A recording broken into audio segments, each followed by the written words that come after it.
On new GMS devices, or those that have been reset to factory conditions, we need to do an initial device setup. Let's walk through the steps.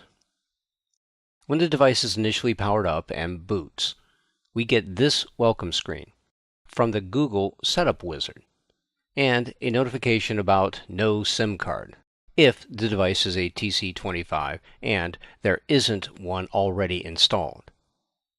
We're going to ignore the SIM card for now.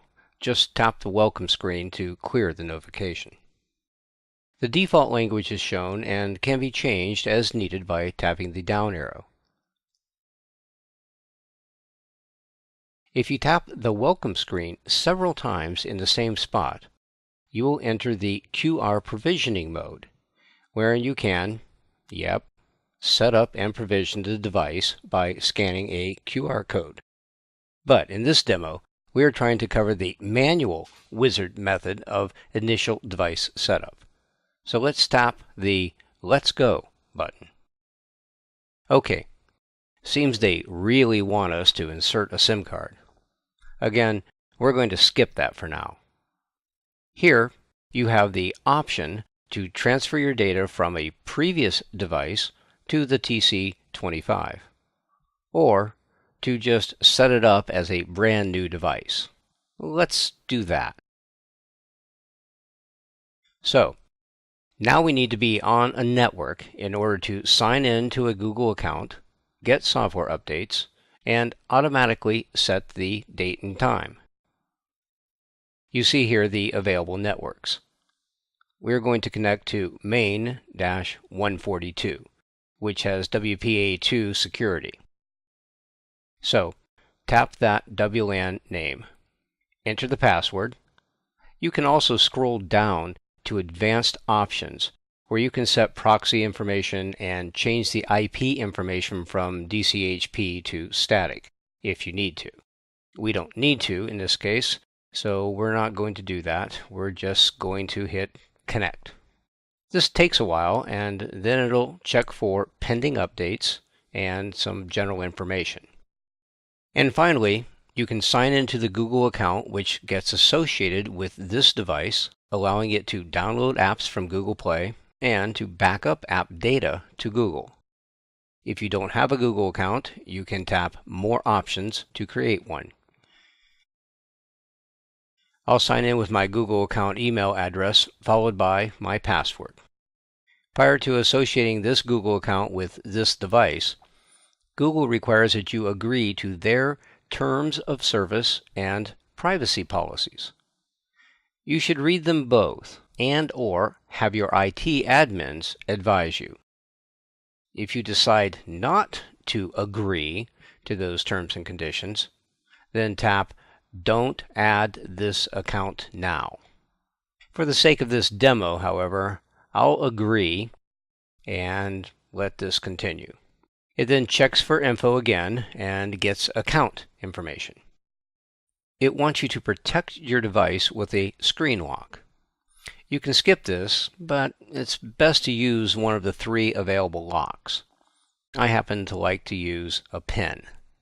You can add an additional layer of protection by requiring the PIN to be entered before the device will start up. This is a pretty good idea in that it will definitely reduce theft. So, enter the PIN and then re-enter it for confirmation. The account is added and you see this report. Tap Next to enable or disable certain Google services. You can tap on a service to learn more about it. I won't read it, but you get the idea. Here are more of these services. You should check with your IT admin about their policy for enabling these services before tapping Next. And a few additional things that can be set up now, or it can wait until later when you need them. Later sounds good to me, so we're all set now. Well, one more decision to enable hardware acceleration by allowing iSAT to collect location data. Not too sure about that, so I'm going to leave it disabled. You will check with your admin. And there we have it, the long-awaited home screen, We are now ready for action.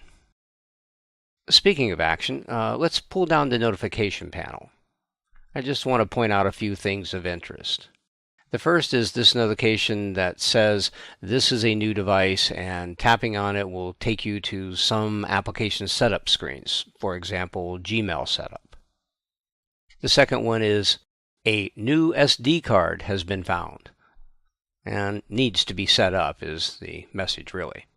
You have the choice of using the SD card as portable storage, sort of your normal external storage, and that's the default, or reformatting it to behave just like normal internal storage. That's referred to as adopting the portable storage, and we have a separate demo on that process.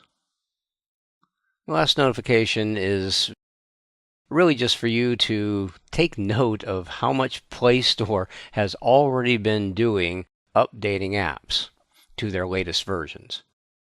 Is that good? Maybe, maybe not. Depends on your work requirements and if the update results in some unanticipated learning curve effort. It's just something to think about.